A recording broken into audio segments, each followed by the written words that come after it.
Jacob Anderson's fingers flew across the keyboard, eyes darting between multiple monitors as he put the finishing touches on his latest project proposal. The office hummed with activity around him, but he stayed laser-focused. As a project manager, Jacob took pride in his meticulous attention to detail and ability to juggle complex tasks. Glancing at his watch, he realized it was past 7 o'clock p.m. He lost track of time again. With a weary sigh, he saved his work and began shutting down his computer.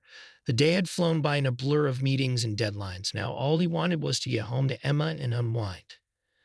The drive home offered a welcome respite after the intensity of the workday. Jacob felt tension ease from his shoulders as he pulled into the driveway of the modest suburban home he shared with his wife of 8 years. A small smile tugged at his lips as he thought of Emma. She was the calm to his storm, the warmth to his logic. Her yoga classes kept her busy, but he looked forward to their quiet evenings together. Entering the house, Jacob called out, "Emma, I'm home." Silence greeted him. He vaguely recalled Emma mentioning a late class. Shrugging off his jacket, he headed for the kitchen to grab a snack before jumping in the shower. On his way past the bathroom, something in the trash can caught his eye, an odd white stick poking out from beneath tissues. A chill ran down his spine as recognition dawned. He reached down with trembling fingers and pulled out the object, a pregnancy test positive. "It can't be," he whispered. Just 3 months ago, he'd had a vasectomy, secretly believing he and Emma were on the same page about remaining childless. Now, he held irrefutable proof to the contrary. He sank to the floor, back pressed against the cool tile, mind racing. Could it be faulty, or had Emma betrayed him? No, she wouldn't do that. But as Jacob sat there, pieces fell into place. Her late-night yoga workshops getting longer, her phone always face down, her growing emotional distance. Had she found someone else? No, he murmured, pushing the idea away. Emma wouldn't, she couldn't. Yet the gnawing suspicion refused to let go. When Emma arrived home later, Jacob decided not to confront her right away. First, he needed proof. The next morning, he left earlier than usual, claiming an early meeting. Instead, he parked a block away, watching their house. Emma stepped out, yoga mat slung over her shoulder, heading off. Once she disappeared, Jacob let himself back inside. The house felt unsettlingly normal, a place they'd shared for years, now a stage for suspected deceit. He searched aimlessly, rummaging in drawers, flipping through unopened mail. He wasn't even sure what he was looking for. Some love letter, suspicious text message, anything. Part of him hoped to find nothing. Another part, colder and more calculating, demanded the truth. He was in the kitchen, absent-mindedly tightening a stack of papers when he heard the front door open. Panic spiked. Emma wasn't due back for hours. Holding his breath, Jacob froze, straining to hear. Then he caught Emma's voice drifting from the entryway, hushed but clearly agitated. Emma on the phone. "Ma, I don't know what to do. I can't keep this up forever. Of course I'll tell him it's his. Brandon isn't ready for a baby and Jacob's always wanted kids. It'll be easier to convince him. He's so naive." Jacob's world tilted beneath him. Brandon, was that her yoga instructor or some random man? A wave of rage surged, but he forced himself to slip out undetected, not ready to reveal his presence. He drove off aimlessly, heart pounding with betrayal. That evening, Jacob came home as if nothing were wrong. Emma greeted him casually, chatting about her day, oblivious that he'd overheard her secret. He played along, went inside. A dark resolve began to bloom. The next day, he left for work early again, this time actually going to the office. To any observer, it was a normal day for the calm, capable project manager. But behind his professional demeanor, Jacob's mind plotted revenge. He spent hours scouring financial records, ensuring that if a divorce came, he retained control of his assets. He even contacted an attorney privately. At home, Emma remained unaware, busy with her yoga classes and furtive phone calls. One late afternoon, Jacob found the house quiet. Emma was out, presumably at yoga, so he seized the moment. He grabbed his suitcase and packed clothes, personal items, and important documents. In the bathroom, he found the pregnancy test still in the trash. With a grimace, he sealed it in a bag. Evidence, perhaps. He also logged into their shared bank accounts, transferring every cent into his own private account. Passwords changed, credit cards canceled. If Emma wanted to lie about fatherhood, let her do so with empty pockets. Finally, he opened his laptop, composing an email to Rachel Mitchell, who turned out to be Brandon's unsuspecting wife. He attached a photo of the pregnancy test, explaining that this likely belonged to her husband. Then he hit send, letting the storm break. With that done, Jacob walked away from his home, locking the door behind him. He didn't look back. Emma arrived home, arms full of groceries, eager to announce she'd decided to tell Jacob about the baby. She was sure he'd be thrilled. He'd always wanted a child, right? The house, though, felt different too still.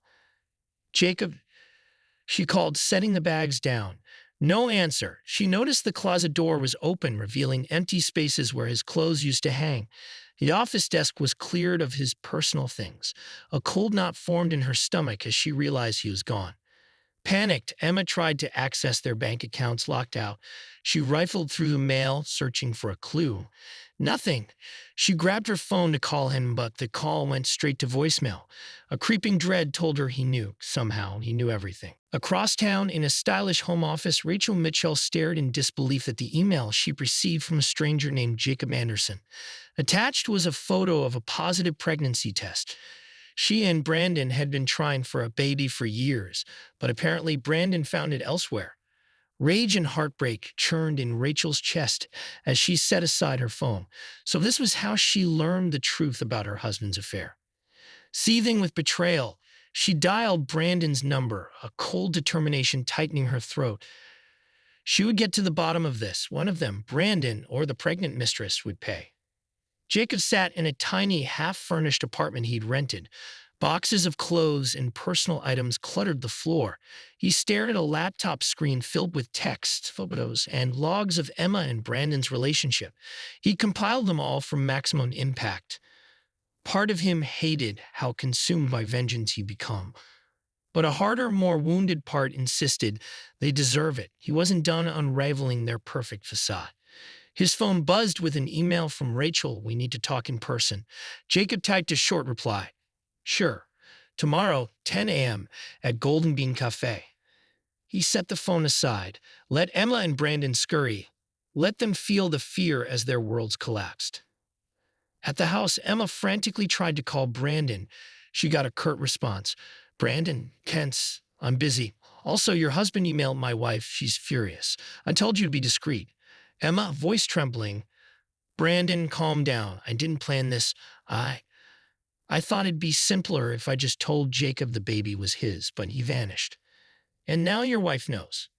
Brandon, coldly, "Yes, she does, and she's threatening divorce. My entire business is at risk. Don't contact me again. We're done." He hung up. Emma stared at the screen in disbelief. Her lover had abandoned her. Her husband had left. Her finances cut off. Everything unraveled in mere hours. The next morning, Jacob met Rachel at the cafe. She was an elegant woman, jaw tight with anger, eyes red from tears. Jacob recognized the same mix of betrayal and fury that churned in his own gut. Jacob gently, "Rachel, I'm sorry we're meeting like this. Your husband, my wife, it's a mess." Rachel, voice quivering with controlled rage, "I have evidence of Brandon's financial missteps. He's been siphoning funds from our joint accounts for months. I suspected something, but I never guessed an affair. Your email confirmed it." They compared notes, Emma's text, Brandon's suspicious transactions, the pregnancy revelation. Soon they realized they each had enough leverage to blow up Emma and Brandon's illusions. That knowledge brought them both a grim satisfaction. Rachel quietly, "Let them see what betrayal tastes like. Let them watch everything they built crumble." Jacob nodded, a cold glint in his eyes, agreed. That afternoon, Rachel filed for divorce and alerted the authorities to Brandon's possible embezzlement. Meanwhile, Emma pored over the now empty bank statements, the canceled credit cards, and the locked accounts.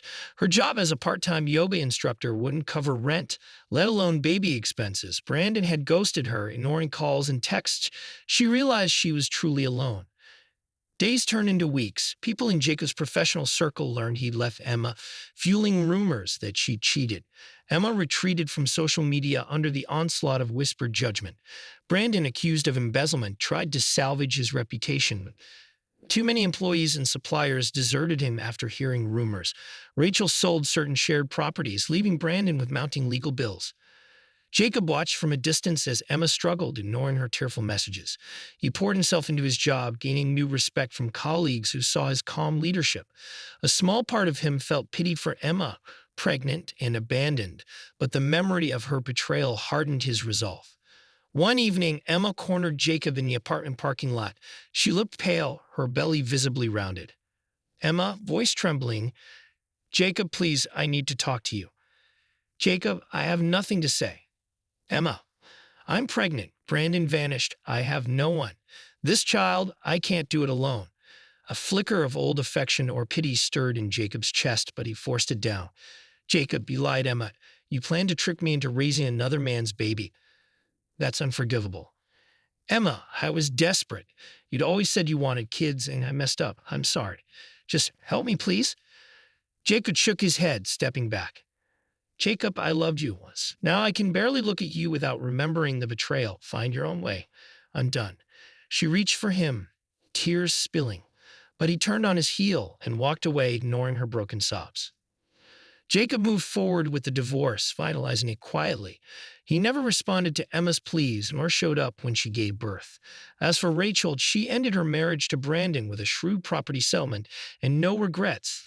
The two scorned spouses, Jacob and Rachel, stayed in touch sporadically, bonded by shared betrayal and dark humor about how they dismantled their ex-partners' lives. They never became romantically involved, but they found solace in each other's unwavering support.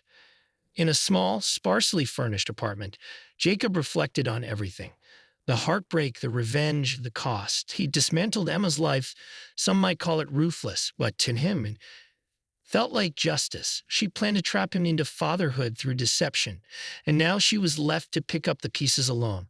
Late one night, he stared out the window at the New York skyline. He relocated for a new job, letting out a weary breath.